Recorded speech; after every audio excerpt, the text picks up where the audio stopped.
Hello and welcome, ladies and gentlemen. Skillet coming to you from X4 Foundations with another episode of the Accomplished Scientist series, or our long haul universe, the Forever Universe.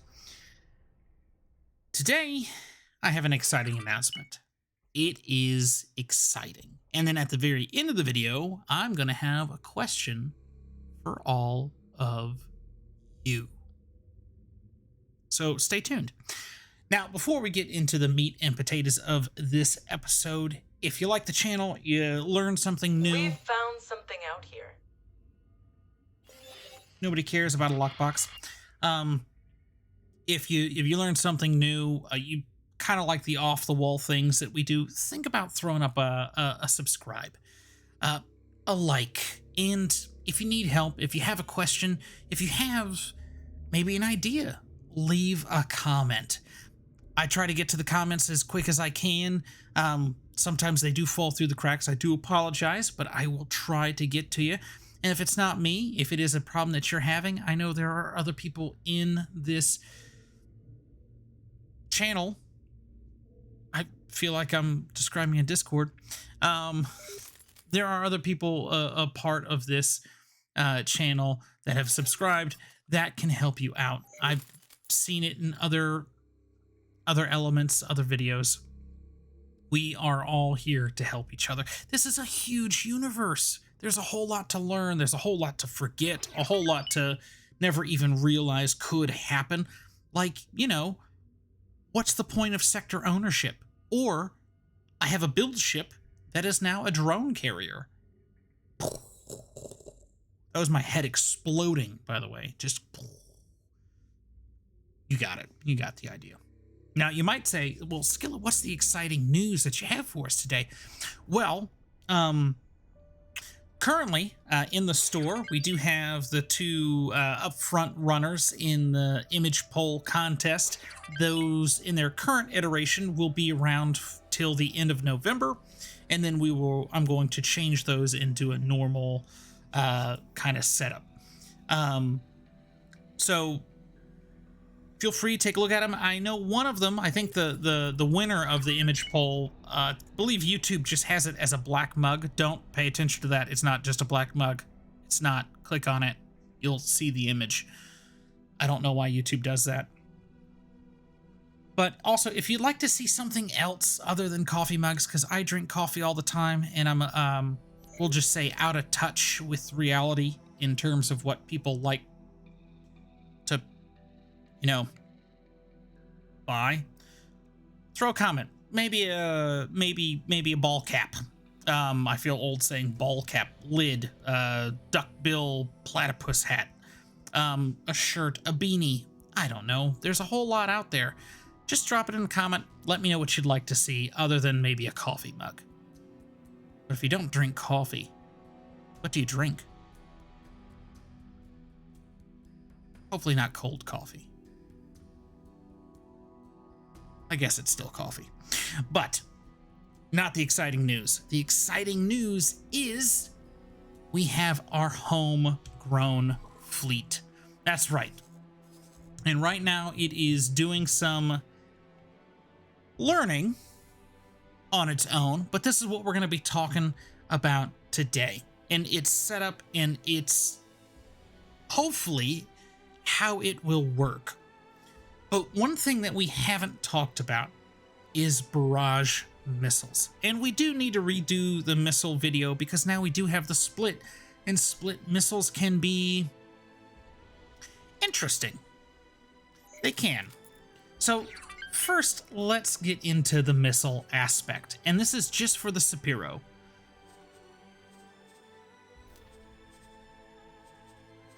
Military is what I wanted. Missiles. The heavy barrage missile. Now, if you have the timeline Sapporo, this is what it comes with. They do work. I do enjoy this about the Sapporo.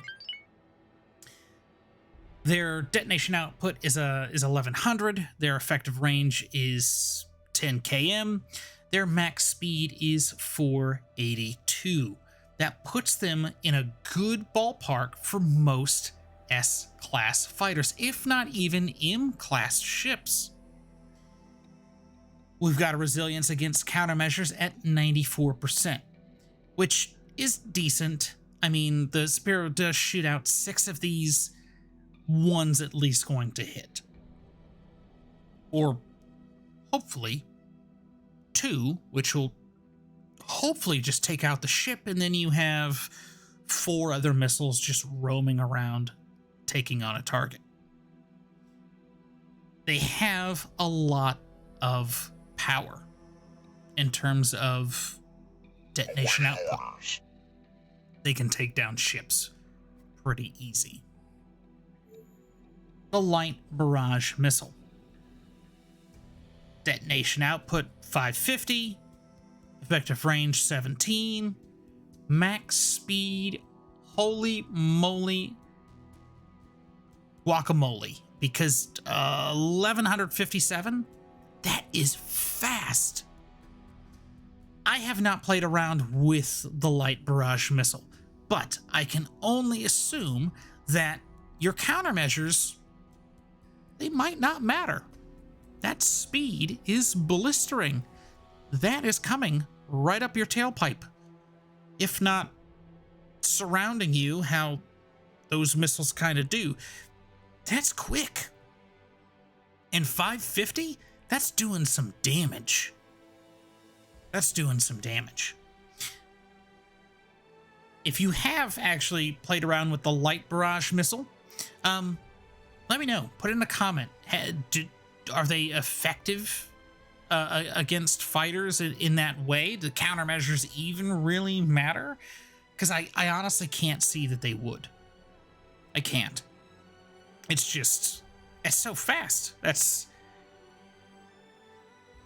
really, you know, there's not a ship that does that in a straight line. I don't even think your luxury yacht does that in a straight line. I think that's more, it's just slightly above a katana in terms of speed with a oh my gosh, split Mark IV combat engine. But how is this fleet set up? Now, the setup for this fleet is, in my mind, it makes sense. And hopefully in reality, like if we were in space, it would make sense this way as well. We have 3 Sapporos. We have a lead and we have 2 escorts. The lead and one of the escorts has the heavy barrage. The other one has the light barrage. The 2 escorts are on the bombard command. And I'm really hoping to get these guys in combat with a K. I really want to know how the Sapporo in a group will be able to handle a K. I will, at one point, take our Sapporo out from timelines and engage a K myself, because I want to see how the missiles really act when it's a large target. Will those missiles lock on to hard points? Can I destroy an eye's turrets? I'm very curious about that. I have not tried that out, and I'm going to. If you guys have, or you have some experience in that, leave a comment. Let me know. Outside of the Sapporos, we have an intercept group. Now, the intercept group is the Odachis. Now, the Odachi's doing around about 464 in a flat line, as its cruise speed. The Cutlass, we're doing 289. The Cutlass is not making up distance. It is not going to be able to intercept ships, which is why the Cutlass is on an attack command, except for 6 of them. And I'll get to that in a minute. So the Odachi is my interceptor. It's my interceptor for a good reason. The electromagnetic cannon does an output of 600 towards the shield, towards the hull. And there are 4 cannons on this ship, along with 2 turrets. Now, the turret output, Awaiting orders. if I can click on buttons, right? The turret's doing 200, 200. So that's a total, if you get all 4 shots in at least 1 turret, your shields are gone, and you're either destroyed or you're about to be destroyed. Goal here with the Odachi is to close distance, take out ships, allow the Cutlasses and the Sapporos to close distance, launch missiles from the Sapporo, and then for the Cutlasses to actually engage at that point. That's the theory behind this fleet. Will it work out? Fingers crossed. Now, after the Odachis, we do have the 2 groups of Cutlasses. Now, all the Cutlasses are on the electromagnetic gun configuration. It was doing better than the mix, and I'm going to assume it's just going to do better than the HEP. How these are situated is we have a lead Cutlass with 2 escorting Cutlasses on an attack command. And then the remaining 3 Cutlasses are on an intercept command for the lead Cutlass. Now, this is a way to hopefully spread out the Cutlasses, so not to just bunch up on one target, but to at least engage in separate targets to then keep those targets busy, hopefully at that point in time, for the barrage missiles to connect. That's the idea. That's the theory. I honestly think that would work in real life. Really hoping it works in X4 Foundations. But the Cutlasses,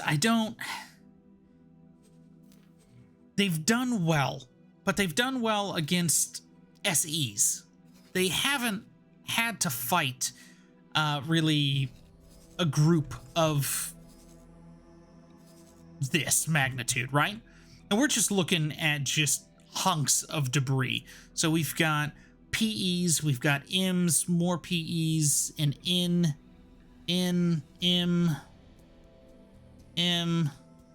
Yeah, there's not really any Fs, is there?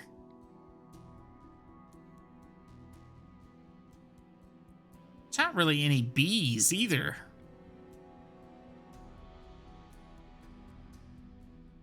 The Bs would be super destructive if they worked in a group, because their lasers are doing 600 just the same as the Odachi, but it's a continuous stream, so you're just whittling down for a good 2 to 3 seconds on a shield. I'm actually kind of surprised about this little makeup here. But the Cutlasses haven't had to deal with this.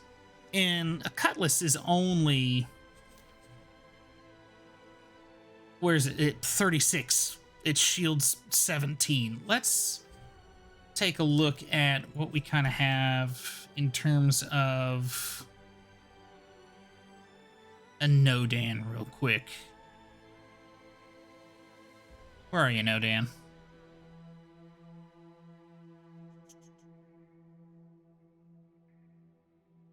Did I pass it? I passed it somewhere. What do we have? Sentinels, Vanguard. I don't think it's really going to matter. They do have... where's the Paranid engine? We'll say Mark II. They should have the Mark II combat engines. They have Talati shields. And then I believe they do... most of them have plasmas.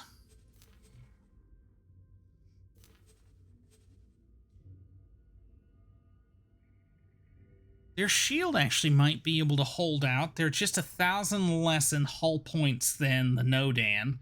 The Nodan is quicker. Let's actually change this up because we do have an Ares or two in there as well. So Ares is... its shields are just going to outclass the Cutlass. This is how we have Ares. Ooh. What's the engine on that?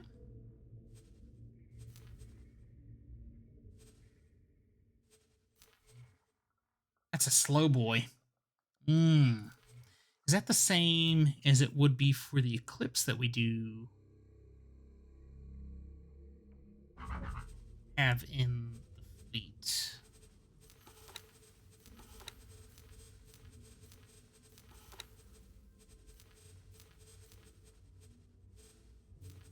I think we have 2 Dangerous of Eclipses.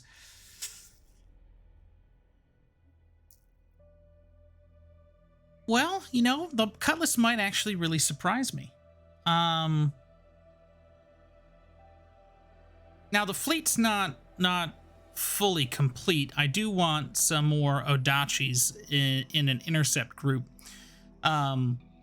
So those are going to be built, and I kind of want a few Cutlasses to defend the escorting Sappiros. But I will, you know, build the fleet out. But we have the beginnings of a fleet. They're going through somewhat combat trials right now, so I'm very excited about this. And I'm excited about one more thing.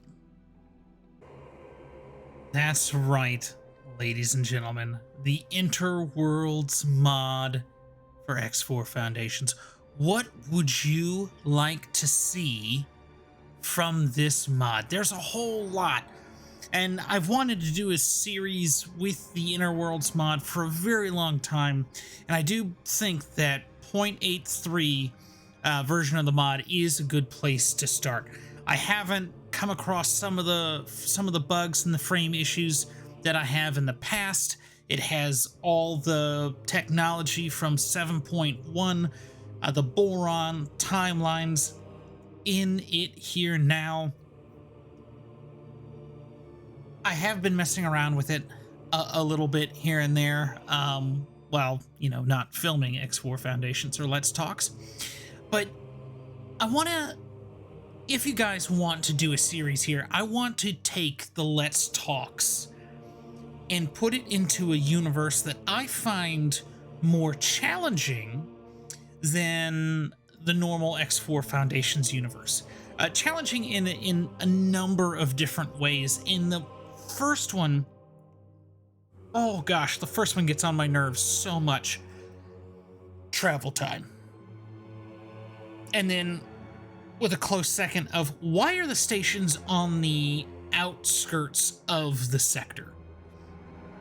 And one of like the goals that I want to do in Interworlds mod is to start centralizing stations within the universe, because for most of the starts, it's just you and a ship, right? How you would start a normal X4 start. And you have to find these stations to be able to trade, to mine for, to anything. And it is very time consuming. But this is a series that I do want to bring to you guys. There's a whole list of starts, from Imperial Free Agent to Young Noble, which is roughly the same kind of start that you'd find in X4 Foundations. The Coat Merchant is like the Talati start, where you have a station, you have a trader, and then the advanced starts are roughly if you were in mid-game. You have a fleet, you have no passive income though, but you have a fleet you could do something with for the most part, especially for Rogue Captain, in the wrong place, the wrong time, and then the last clone, which I like The Last Clone. I've played that one. It's a tough one. Right from jump, it is a tough one. Just to be able to accomplish in the first 15-20 minutes, it is a hard start. But I do want to bring this to you guys. Let me know what you'd like to see. I would like to bring this to you guys as an ongoing series, just like the Accomplished Scientist. At one point, we will come to an end in that series once we have kind of unified everybody, or made war with the Terrans, and we're on our way to doing that now. But I would like to bring this to you guys. But let me know in the comments as well what you'd like to see. Are you okay with having another series? Same time, same place? Okay, different day? Let me know. But whenever you watch it, I do hope you have a wonderful day, evening, morning, afternoon. I'll catch you again.